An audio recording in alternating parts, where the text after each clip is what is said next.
Hello friends, welcome to literature fire channel. இன்றைக்கி நம்ம சேனலில் லியோ டால்ஸ்டாய் எழுதின how much land does a man NEET அப்படிங்கிற short ஸ்டோரியோட சம்மரியை தான் பார்க்க போகிறோம். அதுக்கு முன்னாடி இந்த மாதிரி சம்மரி வீடியோஸ்க்கு நம்ம சேனலை சப்ஸ்கிரைப் பண்ணிக்கோங்க. அதுக்கு முன்னாடி ஆத்தரை பற்றின ஒரு குட்டி இன்ட்ரோ பார்த்துடலாம். இவர் தான் லியோ டால்ஸ்டாய். இவர் ஒரு ரஷ்யன் ஆத்தர், அதாவது ரஷ்யாவை சேர்ந்தவர்.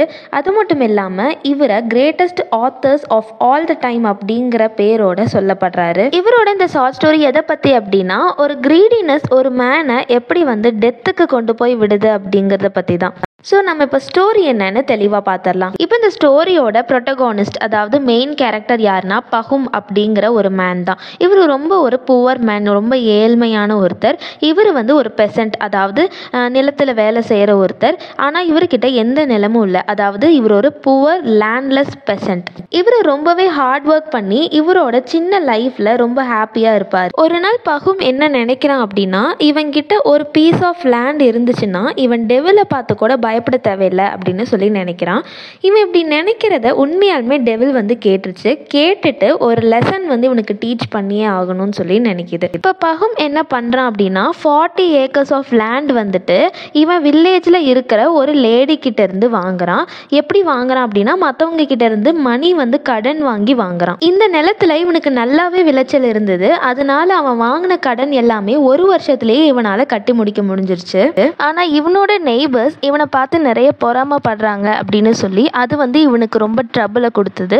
ஸோ பஹும் என்ன பண்ணுறான் அப்படின்னா, இவனோட ஃபேமிலியை புது லொக்கேஷனுக்கு மூவ் பண்ணிடுறான். அங்கே போனதுக்கு அப்புறமா இவன் 125 ஏக்கர்ஸ் லேண்ட் வாங்கிடுறான். அந்த லேண்ட் இவன் வாங்கின லேண்டை விட ரொம்ப பெட்டராகவே இருக்குது. இப்போ பஹும் என்ன நினைக்கிறான் அப்படின்னா, நிறைய லேண்ட் வாங்கினா நம்ம நிறைய இதே மாதிரி ப்ராஃபிட் அடையலாம் அப்படின்னு சொல்லி நினைக்கிறான். ஸோ அதனால 1300 ஏக்கர்ஸ் லேண்டை ஒரு பெசன்ட் கிட்ட இருந்து வாங்குறான். எவ்வளோக்கு வாங்குறான் அப்படின்னா 1000 ரூபிள்ஸ்க்கு வாங்குறான். இப்போ பஹும் ஒரு நாள் ஒரு விஷயத்தை கேள்விப்படுறான். என்ன அப்படின்னா, ஒரு ட்ரேட்மேன், ஒரு விற்பனையாளர் இருக்காங்க இல்லையா, அவங்க லேண்ட் லோ ப்ரைஸில் வச்சுருக்காங்க.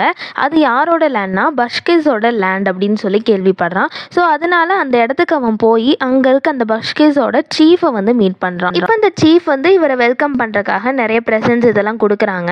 அதுக்கப்புறம் அவர் என்ன சொல்கிறாருன்னா, அவரோட லேண்டை எந்த ரேட்க்கு சேல் பண்ண ரெடியாக இருக்கார் அப்படின்னா 1000 ரூபிள்ஸ் அ டே, அதாவது ஒரு நாளைக்கு 1000 ரூபிள்ஸ் அப்படின்னு சொல்கிறாரு. அதாவது ஒரு நாளைக்கு 1000 ரூபிள்ஸ்னு சொல்கிறாங்க இல்லையா, எதுக்காக இந்த நாள் கணக்கு சொல்கிறாங்க அப்படின்னா, இதில் ஒரு கண்டிஷனை பஹும்க்கு சொல்கிறாங்க. என்ன அப்படின்னா, இவன் ஒரு நாளில், அதாவது சன் செட் ஆகிறதுக்குள்ள ஒரு ஸ்டார்டிங் பாயிண்ட் கொடுத்துருப்பாங்க. இவன் சன் செட் ஆகிறதுக்குள்ள எவ்வளோ ஏரியா நடந்தே கவர் பண்ணியிருக்கானோ அவ்வளோ ஏரியாவும் பஹும்க்கு சொந்தம். இதுதான் இந்த கண்டிஷன். பட் பிஃபோர் சன்செட் இவன் ஸ்டார்டிங் பாயிண்ட்க்கு வந்துடணும். ஸோ இது பெட்டர் ஆஃபராக இருக்குன்னு சொல்லி பஹும் ரொம்ப சந்தோஷப்படுறான். இதை நம்ம பண்ணிடலாம் அப்படின்னு சொல்லி நினைக்கிறான். இப்போ பஹும் அவனோட அட்டெம்ப்டை ஸ்டார்ட் பண்ணுறான். அதாவது நடக்க ஆரம்பிச்சிட்டான். எப்போ ஸ்டார்ட் பண்ணுறான் அப்படின்னா, டே பிரேக்கில் ஸ்டார்ட் பண்ணுறான். அதாவது சூரியன் உதித்ததுக்கு அப்புறமா முதல் வெளிச்சம் இருக்கும் இல்லையா, அதுதான் டே பிரேக். அப்போ ஸ்டார்ட் பண்ணுறான்.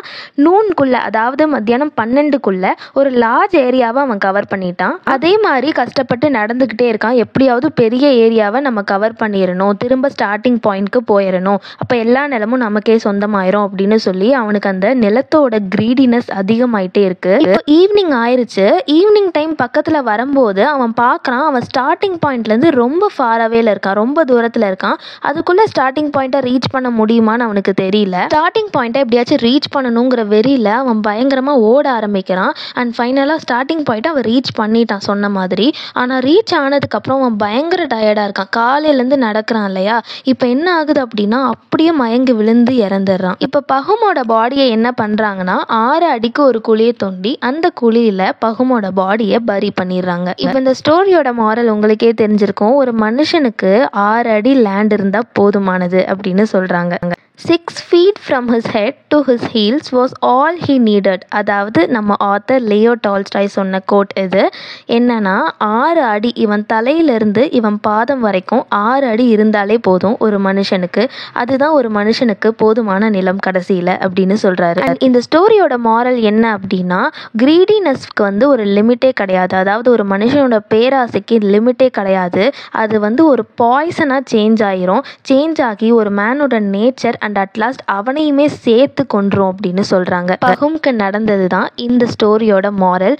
அவன் அவ்வளோ ஆசையாக அந்த நிலத்தை வாங்கணும்னு சொல்லி காலையிலேருந்து நடந்து அவ்வளோ டயர்டாகி அவ்வளோ இது பண்ணி கடைசியில் ரீச் பண்ணி என்ன ஆச்சு, கடைசியில் இறந்துட்டான் இல்லையா. இப்போ அவனுக்கு என்ன கிடைச்சது, அந்த 6 அடி குழி தான், அதுதான் அவனோட நிலம். ஸோ இதுதான் இந்த ஸ்டோரியோட எண்டிங்.